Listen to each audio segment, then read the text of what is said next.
Jangan lupa subscribe channel YouTube TVRI Bengkulu, like, komen, dan nyalakan notifikasinya.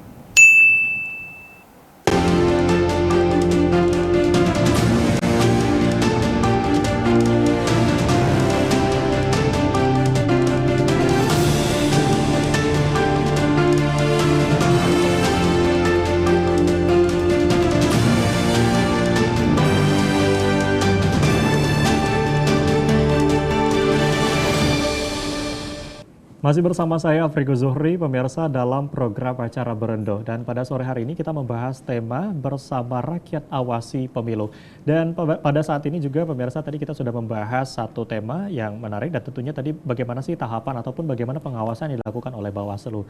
Dan pada segmen ini juga kami ingin mengundang pemirsa TVRI untuk dapat berdialog interaktif bersama kami melalui telepon TVRI Bengkulu di 0736215541. Sekali lagi di 0736215541. Kami tunggu partisipasi dari Anda. Baik, Mas Eko, kalau tadi kita sudah berbicara bagaimana sih apa sih yang dilakukan gitu ya terkait dengan pengawasan dari Bawaslu ini sendiri. Nah, untuk tahapan-tahapan mungkin yang lagi dilakukan saat ini adalah tahapan untuk verifikasi. Nah, selain itu tahapan apa lagi sebetulnya yang memang dilakukan oleh Bawaslu ini? Ya, kita juga sedang melaksanakan pengawasan terhadap ini ya. Sekarang ini kan ada putusan dari pasca ada keluarkannya sengketa soal Partai Prima. Nah, kemudian kan kemarin muncul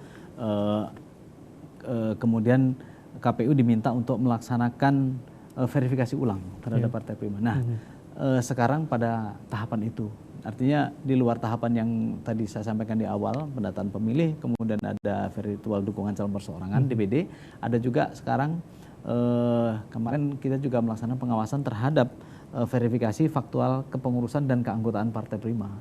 Ya, itu akibat sengketa Bawaslu. Nah, makanya di awal tadi saya katakan bahwa slogan Bawaslu itu adalah bersama rakyat awasi pemilu, bersama Bawaslu tegakkan keadilan pemilu. Nah, dalam rangka menegakkan keadilan pemilu itu salah satunya itu, Mas.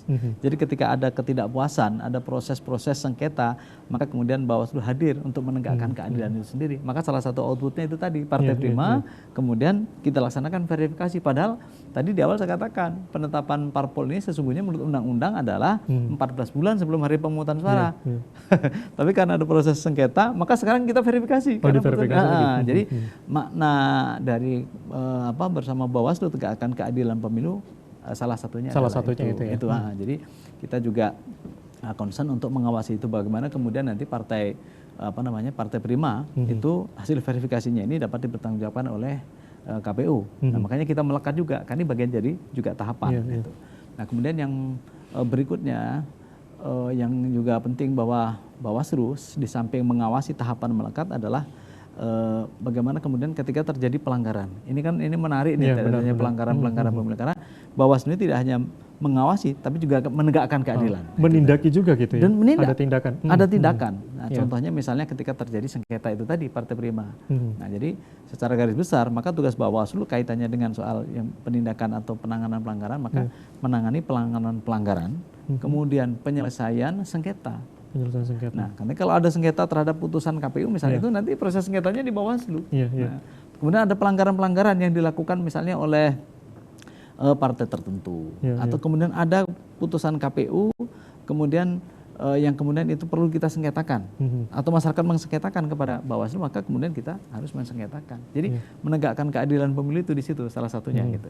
Ya, artinya memang ini berkesinambungan gitu ya dengan apa yang dilakukan oleh Bawaslu, salah satu menegakkan keadilan untuk menangani pelanggaran. Nah, kalau untuk pelanggaran-pelanggaran tersendiri biasanya kapan ini mendekati dari pesta demokrasi itu sendiri yang saat ini memang sedang diawasi.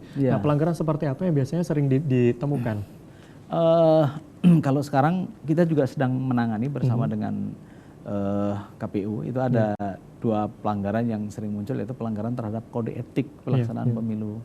Kemudian ada juga pelanggaran administrasi pemilu. Nah, kalau administrasi ini pelanggaran terkait dengan tata cara, mekanisme, dan prosedur pelaksanaan tahapan pemilu.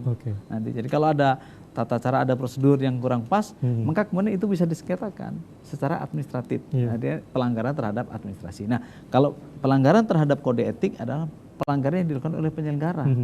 Nah, ini kemarin kita bersama dengan DKPP, Dewan Kehormatan Penyelenggara Pemilu, sudah 2 kali menyidangkan dugaan pelanggaran yang dilakukan oleh penyelenggara pemilu. Oleh penyelenggara pemilu. DKPP itu kan Dewan Kehormatan Penyelenggara Pemilu ya.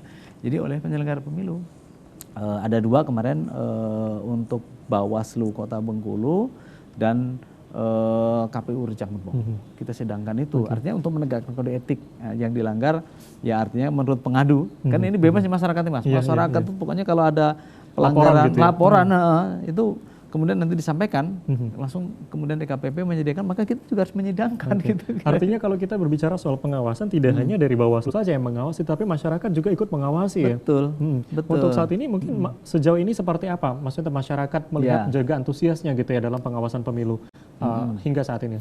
Ya, kita punya konsep juga Mas untuk namanya pengawasan partisipatif. Nah, itu pengawasan yang melibatkan masyarakat. Jadi masyarakat itu kita buat sadar dengan penuh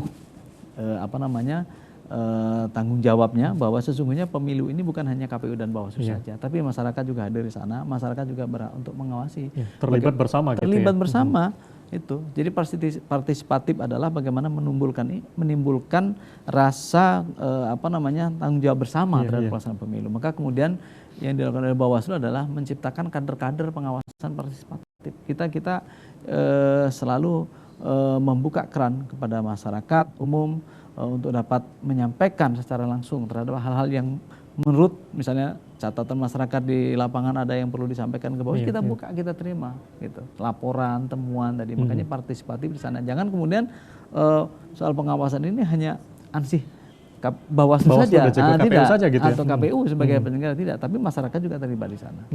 Kembali ke pengertian awal bahwa pemilu itu sendiri adalah sarana pelaksanaan kedaulatan rakyat di sana kan. Sebagai rajanya itu rakyat kan gitu kan. Kalau kita kan hanya memfasilitasi memfasilitasi bagaimana kemudian tahapan pemilunya seperti apa. Iya benar, karena pada dasarnya memang KPU dan juga Bawaslu ini hanya sebagai penyelenggara juga gitu ya, dan masyarakat lah yang memang terlibat langsung di dalam pesta demokrasi itu sendiri. Iya betul. Oke, kita akan break sejenak, kita akan lanjutkan kembali.